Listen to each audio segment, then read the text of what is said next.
हाय आर्मीज, आपका स्वागत है मेरे YouTube channel BTS Korean army 311 इन भोजपुरी सॉन्ग। तो आज मैं आपको माही ऑब्सेस माफिया का पार्ट 17 बताऊंगी। तो चलिए स्टार्ट करते हैं।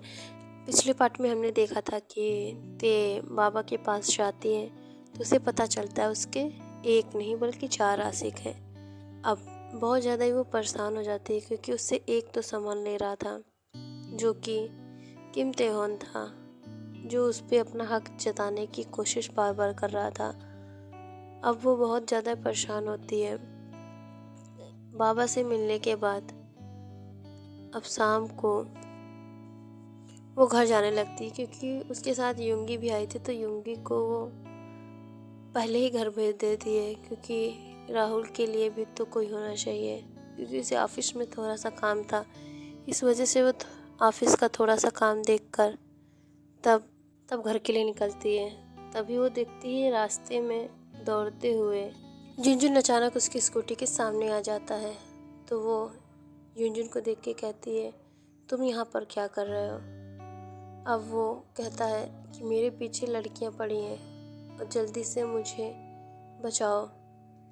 और वो जल्दी जल्दी में ही युनजुन को डस्टबिन में फेंक देती है जो कि बगल में ही रखा हुआ होता है। देखती है पीछे सच में बहुत सारी लड़कियां होती हैं जो कि युनजुन के पीछे पड़ी होती हैं, क्योंकि उन्हें कुछ गलत फैमिली हो गई थी। इस वजह से वो युनजुन के पीछे पड़ी थी। लेकिन युनजुन भी कम बदमाश नहीं है। उन्होंने ही पहले गर्ल्स को परेशान किया था, जिस वजह से वो लड़कियां उसके पीछे पड़ी थी। अब युनजुन बहुत ज़्यादा ही डर गया था। इस वजह से वो जेके के पास आता है। जेके उससे कुछ पूछे बिना ही उसे डस्टबिन में फेंक देती है क्योंकि उसने उसे बचाने को कहा था। अब जेके से वो लड़कियां पूछती हैं तो वो बताती है कि हाँ, उस लड़के को मैंने देखा है, वो अभी उस साइड गया है। और वो लड़कियां सारी की सारी उधर चली जाती हैं। तभी जेके को ध्यान आता है कि युनजुन डस्टबिन में है। अब वो डस्टबिन खोल कर देखती है तो युनजुन बेहोश हो चुका था। अब वो आसपास के लोगों को इकट्ठा करके उसे बचाने की कोशिश करती है। तभी एक आदमी जो शादीशुदा होता है वो पूछता है कि बेटा, ये इस डस्टबिन में कैसे गया? तो उसकी वाइफ कहती है, ज़रूर इसने ही कुछ किया होगा, तभी उसकी गर्लफ्रेंड ने उसे डस्टबिन में फेंक दिया। अच्छा किया बेटा तुमने, मुझे भी एक आइडिया आया है। अब आप भी दारू पी के जब आएंगे मुझसे लड़ेंगे तो मैं भी आपके साथ यही करूँगी। अब वो आदमी डर जाता है और कहता है, तुम भी कैसी बातें करती हो? वो जेके की तरफ देख के कहती है, हाँ बेटा, तुमने बहुत अच्छा किया है, तुमने मुझे एक आइडिया दिया है। अब इस वजह से मैं भी अब जब भी मेरी लड़ाई होगी तो भी मैं यही डिसीजन लूँगी। अब जेके कहती है, आप लोग प्लीज़ मेरी मदद कर दीजिए। अब वो युनजुन को अपनी स्कूटी के पीछे बैठाकर उसे अपने से बांध लेती है और उसे लेकर चली जाती है अपने घर। बाबा ने उसे कहा था कि अपना मुंह बंद रखना, मतलब कि मौन व्रत धारण कर लेना 2 दिन के लिए। सुबह जब उसने तेज से बात की थी तो बस कुछ नहीं बोल रही थी, बिल्कुल मुंह बंद था उसका। और युनजुन की वजह से आज उसका मुंह खुल गया। और बाबा ने कहा था कि तुम्हारी मुलाकात उससे आज ही होगी। और युनजुन से आज ही मुलाकात हुई और उसने कहा था कि अगर तुम्हारा दूसरा बॉयफ्रेंड तुम्हें मिले तो अपना मुंह बंद रखना, वरना तुम बहुत ही बड़ी मुसीबत में फंस जाओगी। जेके को नहीं पता था कि युनजुन ही उसका बॉयफ्रेंड होगा, क्योंकि वो उससे पहले भी मिल चुकी थी। लेकिन आज इस दिन वो पहली बार मिल रही थी। लेकिन अब जेके कर भी क्या सकती है? वो अब 4 डेविल्स के साथ फंस चुकी थी। उसके साथ एक नहीं बल्कि 4 बॉयफ्रेंड थे, जिसे संभालना काफ़ी हद तक मुश्किल है। अब और मेन बात तो ये कि चारों में से किसी को भी अपनी फीलिंग का एहसास नहीं, सिर्फ एक को ही हुआ है। और बाकी के 3 अभी भी अपनी फीलिंग्स के साथ जूझ रहे हैं। अब जेके उसे लेकर घर चली जाती है। अब वो बहुत ज़्यादा ही गंदा हो चुका था। तो वो यूंगी से कहती है, चल ना मेरी मदद कर दे इसे साफ करने में। तो फिर कहती है यूंगी, पर हुआ क्या है, पूरी बात तो बता। तब यूंगी को वो सारी बात बताती है।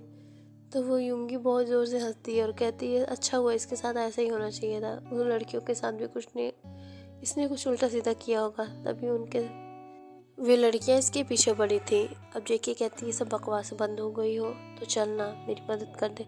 अब दोनों उसको किसी भी तरीके से नहलाते हैं। अब उसके कपड़े भी चेंज करते हैं। किसी भी तरीके से बेचारियों की हालत ख़राब हो जाती, लेकिन क्या करें, करना ही तो था। जेके की ही गलती थी क्योंकि उसने उसको डस्टबिन में फेंका था। अब दोनों उसे तैयार करने के लिए आगे आते हैं। शर्ट तो उन लोगों ने पहना दी थी, पर पैंट नहीं पहना पा रहे थे। तब अब बिना पैंट के ही उसे ऐसे ही बिस्तर पे लेटा देते हैं और उसे उड़ा देते हैं कंबल। लेकिन जब मॉर्निंग में युनजुन उठता है तो वो देखता है कि उसने सिर्फ शर्ट पहनी थी, बाकी नीचे जींस नहीं थी। तब उसके दिमाग में डेविली थॉट आने लगते हैं कि लगता है इन लड़कियों ने मेरे साथ वो सब किया है। अब वो बहुत ज़्यादा खुश हो रहा था कि एक नहीं बल्कि दो लड़कियों ने उसके साथ रात बिताई है, लेकिन उसे याद नहीं है। अब वो नीचे आके एक स्टाइलली पूछता है और बिना पैंट पहने बड़े स्टाइल से सीढ़ियों से उतर कर नीचे आ रहा था। तभी जेके और यूंगी उसे देखती हैं और कहती है, छी तुमने पैंट क्यों नहीं पहना। तो युनजुन कहता है, तुम लोगों ने जब मेरा फ़ायदा उठा ही लिया है तो मैं क्यों ना ऐसे घूमूं। अब यूंगी को और गुस्सा आता है और कहती है, तुम शराफत से अपने कपड़े पहन के आओ, हमने तुम्हारे साथ कुछ भी ऐसा नहीं किया है। तुम्हारे कपड़े चेंज करने में हमें प्रॉब्लम हो रही थी, इस वजह से हमने तुम्हें पैंट नहीं पहनाई। अब युनजुन का मुंह उदास हो जाता है क्योंकि उसने जो सोचा था वो बिल्कुल भी नहीं हुआ। अब वो कुछ भी नहीं कर सकता था। वो पैंट पहन के आता है और यूंगी कहती है, तुम यहाँ से चले जाओ। लेकिन जेके उसे खाना खिला के तब भेजती है क्योंकि उसे पता था कि युनजुन को भूख लगी होगी। अब वो वहाँ से चला जाता है क्योंकि उसे भी काम था। अब जेके भी अपने ऑफिस के लिए निकल जाती है। इधर ते के पास वो सारी फुटेज पहुँच चुकी थी कि जेके के स्कूटी के पीछे कोई बैठा हुआ था। अब ते बहुत ज़्यादा ही आग बबूला हो जाता है। अब वो कल रात से ही ऑफिस में ही था। तो जेके बहुत जल्दी जाती है ऑफिस क्योंकि उसे लेट ना हो जाए। उसे नहीं पता था कि ते फॉरेन कंट्री से वापस आ गया है। अब जेके बड़े ही आराम से जाके अपनी डेस्क पर बैठती है। तभी ते उसे कॉल करके केबिन में बुलाता है। जेके शॉक हो जाती है कि ये मॉन्स्टर इतनी जल्दी ऑफिस में कैसे आ गया। अब वो जल्दी से केबिन में जाती है तो वो देखती है कि बहुत गुस्से से ते बैठा होता है। अब वो भी थोड़ा सा डर जाती है, लेकिन तभी ते उसके पास आता है तो जेके डर जाती है। तो ते कहता है, तुम्हें सिर्फ मेरे ही छूने से प्रॉब्लम होती है, बाकी लड़के तुमसे चिपके या तुम्हें कुछ भी करें तुम्हें उससे प्रॉब्लम नहीं होती है। अब ते बहुत ज़्यादा ही डर जाती है कि आखिर उसने ऐसा क्या किया है। लेकिन ते बोले ही जा रहा था और कह रहा था, तुम कल किसी के साथ अपने घर गई थी। तो अब बहुत ज़्यादा जेके शॉक हो जाते। उसे कल रात की बात याद आ गई कि स्कूटी पे युनजुन के साथ जा रही थी। अब वो बहुत ज़्यादा ही परेशान हो जाती है। उसे युनजुन का नाम तो नहीं पता था तो वो उसे फिरंगी कबूतर कह के बुलाती है। और यहाँ जेके का भी नाम उसे नहीं पता होता है तो इसलिए वो बनी कह के बुलाता है क्योंकि उसके तीत बनी जैसे हैं। अब जेके ते के गुस्से से बहुत ज़्यादा डर जाती है और ते उसके साथ किस करने लगता है और उसको फोर्स करने लगता है और बहुत ज़्यादा ही डीपली। तभी ते जब नोटिस करता है जेके सांस नहीं ले पा रही, उसे छोड़ता है। तभी केबिन में कोई एंटर होता है जिसे देखकर ते कहता है, तुम यहाँ क्या कर रहे हो, तुम कब आए। तब युनजुन कहता है, मैं तो बहुत दिन पहले ही आ गया था और तुझसे मिलने आया हूँ। अब जेके अचानक ही जब युनजुन को देखती तो कहती है, अरे फिरंगी कबूतर तुम। तो अब युनजुन भी कहता है, अरे बनी तुम। अब दोनों ही बहुत ज़्यादा ही बात करने लगते हैं, जिससे ते और ज़्यादा इरिटेट और एग्रेसिव हो जाता है। तभी जेके नोटिस करती है कि ते की आंखें लाल हो गई हैं और वो पीछे हट के कहती है, आप यहाँ पे क्या कर रहे हैं। तो वो युनजुन कहता है, ये मेरा कज़न ब्रदर है, इसलिए मैं इससे मिलने आया हूँ। अब जेके शॉक हो जाती है, क्योंकि वो सोच रही थी कि युनजुन बिल्कुल भी वैसा नहीं है जैसा ते है। लेकिन ते उससे पूछता है, तुम दोनों यहाँ क्या कर रहे हो, तुम दोनों एक दूसरे को जानते हो क्या। अब युनजुन सारी बातें बताने लगता है और ते सुन रहा था और उसका गुस्सा और ज़्यादा आगे बढ़ता जाता है, क्योंकि युनजुन उसे कहता है कि ये मुझे अपनी स्कूटी पे बैठाकर मुझे लेकर जाती है अपने घर और मुझे फ्रेश करवा कर मुझे मेरे कपड़े बदलती हैं और मुझे एक सेट भी देती है। अब ते का गुस्सा और ज़्यादा ही बढ़ जाता है, क्योंकि जेके ने उसे फ्रेश कराया था और उसे सेट भी दी थी। अब ते कहता है कि सेट दी थी, पर जेके के घर में सेट क्या कर रही थी, वो भी बॉयज़ की।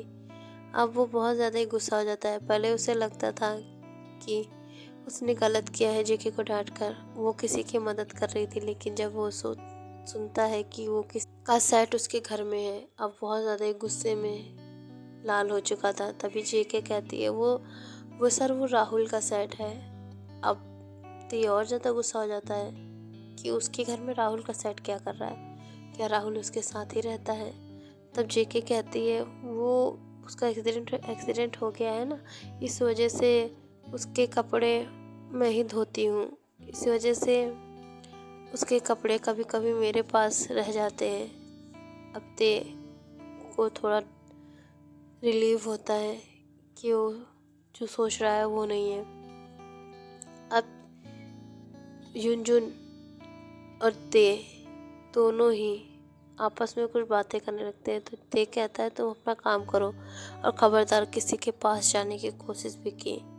तब युनजुन कहता है, लेकिन तुम ऐसा क्यों बोल रहे हो।